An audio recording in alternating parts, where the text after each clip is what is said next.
அவருடைய தொழில்நிலை, அதாவது என்ன ஜீவனம் பண்ணுவார், எப்படி அவர் பொருள் ஈட்டுவார் என்பதை அறிந்து கொள்ள ஜாதக கட்டத்தில் 10ஆம் இடத்தை குறிக்கிறது தொழில் ஸ்தானம் என்று. அப்போ ஒருவருடைய தொழிலை அறிந்து கொள்வதற்கு 10ஆம் இடம் மட்டும் போதுமா அப்படின்னு கேட்டால் நிச்சயம் போதாது. 10ஆம் இடத்தை கொண்டு ஒருவர் தொழில் செய்வாரா மாட்டாரா அப்படின்னு தெரிந்து கொள்வதற்கு மட்டுமே அது உதவும். அதாவது 10ஆம் இடமும் அதனுடைய ஸ்தானாதிபதி வலுத்து தொழில் ஸ்தானத்துக்கு காரகக்கிரகம் யாருன்னா சூரியன், வேலைக்கு காரகக்கிரகம் சனி. ஒரு சாதகத்தில் அந்த சூரிய பகவான் எப்படி இருக்கிறாரு அப்படிங்கிறத பொறுத்து தான், சூரிய பகவானை பொறுத்து தான் நம்ம முடிவு பண்ணணும் 10ஆம் இடத்தை.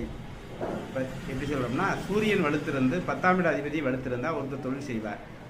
10ஆம் இடம் இழந்து 6ஆம் இடம் வலுத்திருந்தால் ஒருத்தர் வேலை செய்வார். வேலை செஞ்சு தான் பிழைக்கணும். அதுக்கு அடுத்தபடியாக 10ஆம் இடம் சிம்மம், சிம்மாதிபதி போன்றவர்கள் வலுத்திருந்தால் அரசு வேலை. இது மாதிரி இதுபோன்று எப்படி வேலை செய்வார், எப்படி தொழில் செய்வாரா அப்படிங்கிற அறிவதற்கு மட்டும் 10ஆம் இடம். ஆனால் அவர் என்ன தொழில் செய்வார் அப்படிங்கிறது பார்க்குறப்ப அவருடைய ஜாதக கட்டத்தில் எந்த கிரகம் அதிகமான சுபத்துவமாக இருக்குது. சுபத்துவம்னா என்ன? குரு பகவான், வளர்பிறை சந்திரன், தனித்த புதன், சுக்கிரன் போன்ற கிரகங்கள் பார்வை அல்லது செயற்கை முறையில் தொடர்பு கொள்வது. பார்வை முறையிலையோ அல்லது செயற்கை முறையிலேயோ தொடர்பு கொள்வது தான் இந்த அவ்வாறு தொடர்பு கொள்வது தான் சுபஸ்தானம்.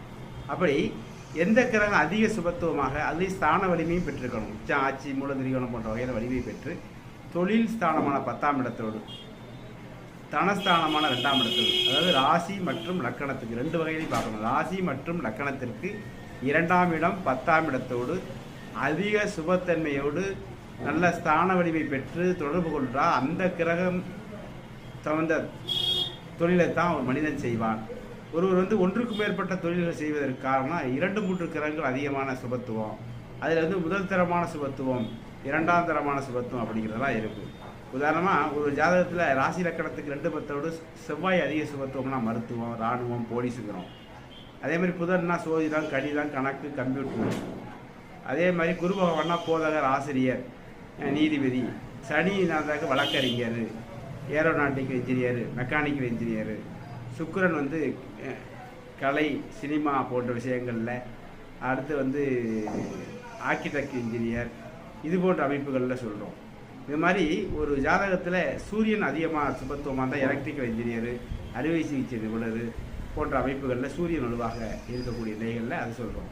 இது போன்று ஒரு ஜாதகத்தில் எந்த கிரகம் அதிக சுபத்தன்மையோடு தொழில் ஸ்தானத்தோடு தொடர்பு கொள்கிறப்ப தான் அவை சார்ந்த தொழிலை மனிதன்